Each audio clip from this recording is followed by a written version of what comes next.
Increment operators, increment और decrement operators. ठीक है, अब ये इंक्रीमेंट और डिक्रीमेंट ऑपरेटर में क्या फर्क है? अगर मैं सिंपल वे में बोलूं इंक्रीमेंट और डिक्रीमेंट ऑपरेटर, तो अभी हमने बात की थी कि जो वैल्यू इंक्रीज कर रहे हैं वो काउंट अपडेट कर रहे हैं और जो डिक्रीज करके काउंट अपडेट कर रहे हैं वो डिक्रीमेंट है। ठीक है, पर इनको यूज करने के दो तरीके हैं। कौन से दो तरीके हैं? एक होते हैं प्रीफिक्स, एक होते हैं पोस्टफिक्स। क्या मतलब है भाई? एक में ये होता है कि भाई पहले वैल्यू ऐड कर दें फिर शो करा दें, एक में होता है पहले वैल्यू शो करा दें फिर ऐड कर दें।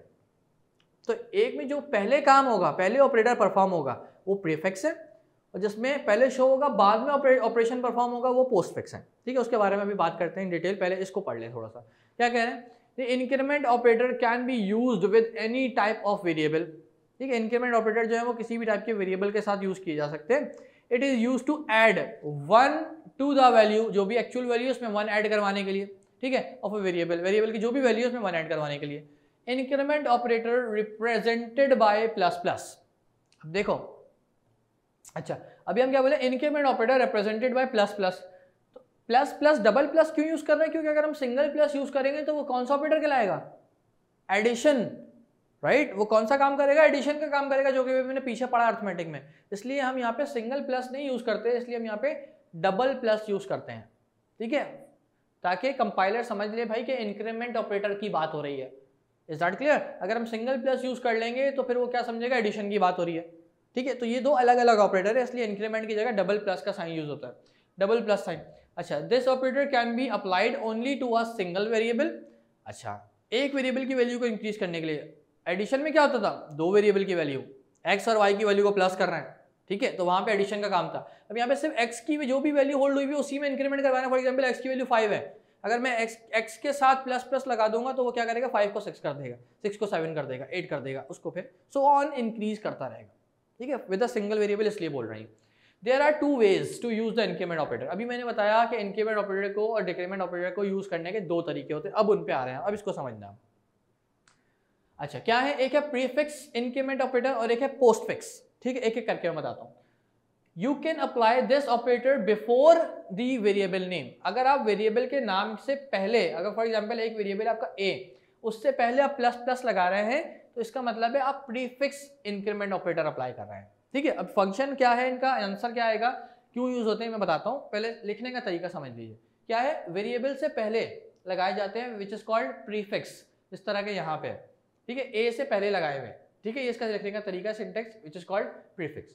अच्छा, अब बात करें इसकी एग्जांपल की, तो ये तो प्रोग्राम का जो पार्ट है बेसिक वो तो आपको आता है, मैं यहाँ से बात करूंगा खाली कि प्रीफिक्स ऑपरेटर ये लगाया है। देखो इन्होंने कहा ए की वैल्यू क्या है? 10। What is the actual value of A? It's 10। ठीक है, अब क्या करा? मैं ए की वैल्यू में इंक्रीज करना चाह रहा हूं, मैंने क्या करा? प्लस प्लस ए।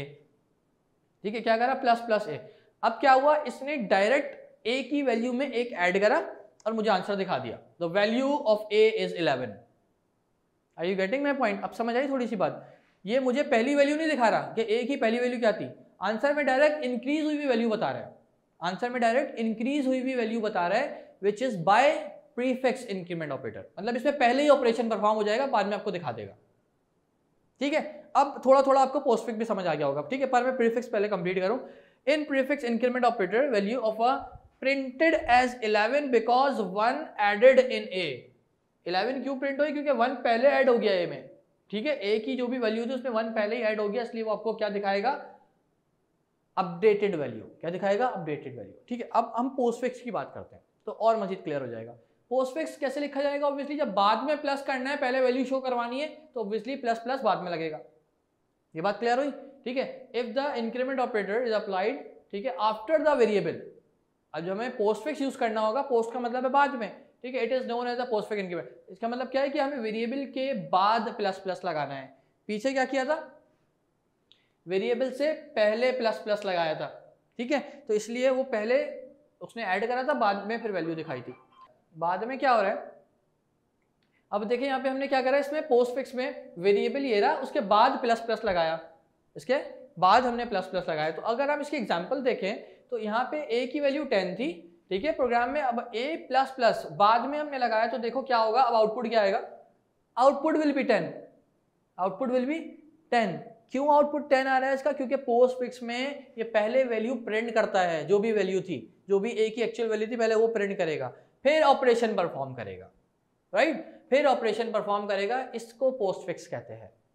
ये पहले एक्चुअल वैल्यू शो करेगा, पीछे उसने एक्चुअल वैल्यू नहीं शो की थी, उसने डायरेक्ट 11 बता दिया था मुझे। क्यों? मैंने प्रीफिक्स ऑपरेटर यूज किया था। तो जहां हमें प्रीफिक्स कहाँ यूज करते हैं? जहां हमें पहली value updated value direct print करवानी हो वहां पे हम प्रीफिक्स यूज करते हैं। जहां हमें एक्चुअल वैल्यू पहले दिखानी हो, फिर हमें वैल्यू अपडेटेड वैल्यू दिखानी हो, तो हम वहां पे पोस्टफिक्स यूज करते हैं। ठीक है, इसकी एग्जांपल में क्या लिखा हुआ है? In postfix increment operator value of a is printed as 10, इसकी वैल्यू a प्रिंट होगी because 1 is added in a after printing, printing के बाद फिर 1 प्लस होगा, so the value of a will change as 11। ये बैक हैंड पे change कर देगा वैल्यू। ठीक है, बैक हैंड पे मुराद क्या है? ये आपका जो पीछे काउंट है उसमें अपडेट कर देगा। ठीक है, आपके काउंट में अपडेट कर देगा वैल्यू को, पर आपको दिखाएगा कौन सी वैल्यू पोस्टफिक्स, जो कि आपकी पहली वैल्यू थी। ठीक है, जो कि आपका पहला काउंट था आपको वो दिखाएगा, बट स्कोर में पीछे अपडेट कर देगा आपको। Is that clear? ठीक है, पोस्टफिक्स में और प्रीफिक्स में आपको अपडेटेड वैल्यू प्रिंट करवा के दिखाता है।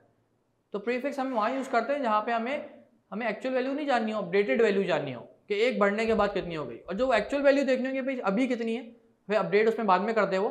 ठीक है, वो किसके जरिए होगा? पोस्टफिक्स के जरिए होगा। Are you done with it? अब समझ आ गई बात? अब क्लियर हो गया प्रीफिक्स और पोस्टफिक्स का कॉन्सेप्ट। इसकी मैं और आसान से मिसाल दूँ ना प्रीफिक्स पोस्टफिक्स की, और उससे और अच्छा क्लियर हो जाएगा। आप जो मोबाइल सिम्स यूज़ करते हैं ना, वो दो तरह की होती हैं, एक होती है प्रीपेड, एक होती है पोस्ट पेड। ये प्री और पोस्ट वर्ड का मैं मतलब बता रहा हूँ आपको, ताकि उससे और मजीद कॉन्सेप्ट क्लियर हो जाए। प्रीपेड सिम्स क्या होती हैं कि आप पहले बैलेंस डलवाते हैं, ठीक है, और उसके बाद उस बैलेंस को यूज़ करते हैं। ये प्रीपेड होती हैं, मतलब पहले ऑपरेशन परफॉर्म होगा। ठीक है, पहले ऑपरेशन पर मतलब पहले बैलेंस डलेगा तो फिर आप उसको यूज़ कर सकेंगे। ये जो हम लोग जो सिम्स यूज़ करते हैं ये प्रीपेड सिम्स कहलाती हैं। ठीक है, और एक तरह की सिम्स और होती हैं वो पोस्ट पेड कहलाती है। वो कौन सी होती हैं कि भाई आप पूरे मंथ यूज़ कर ले और फिर मंथ के एंड में पे कर ले, मंथ के एंड में आपको बिल आ जाएगा, बिल पे कर दें आप।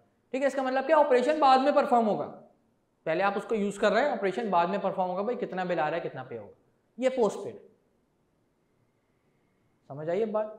Very good. ठीक है, तो ये प्री पेड और पोस्ट पेड का ही कॉन्सेप्ट यहाँ अप्लाई होता है प्रीफिक्स और पोस्टफिक्स पे। प्री का मतलब है पहले ऑपरेशन परफॉर्म हो जाए, मतलब पहले बैलेंस डलवा दें, वहाँ बाद में बैलेंस डलवाएं, पहले यूज़ कर लें। ठीक है, इट्स सेम लाइक दैट। तो ये प्रीपेड और पोस्टपेड वाला ही कॉन्सेप्ट यहाँ प्रीफिक्स और पोस्टफिक्स पे अप्लाई हो रहा है, पर ये सिर्फ इंक्रीमेंट पे नहीं अप्लाई होगा, ये डिक्रीमेंट पे भी होगा। ये डिक्रीमेंट पे भी सेम तरीके से हो सकता है। कैसे? डिक्रीमेंट ऑपरेटर क्या होता है? Decrement operator is same as the increment operator, but it subtracts 1 from the value of a variable, it is represented by minus। ये किससे रिप्रेजेंट होते हैं? माइनस। ये सिर्फ सिंगल माइनस से नहीं होते, it's again typing mistake over here, ये डबल माइनस से होते हैं।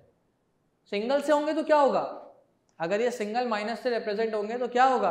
अगर ये सिंगल माइनस से रिप्रेजेंट होंगे तो ये क्या काउंट करेगा इसको? सब्ट्रैक्शन ऑपरेटर, जो कि किसका पार्ट था? अर्थमेटिक का। Is that clear? इसलिए ये वेरी गुड, इसलिए ये सिंगल ऑपरेटर से, सिंगल माइनस से हम नहीं शो कर सकते, हम इसके लिए डबल माइनस साइन यूज करते हैं। ठीक हो गया? अच्छा, अब ये बात पढ़ लो, ये भी यहाँ क्या लिखा हुआ है कि these operators can be use in the both method, which one? Prefix and postfix.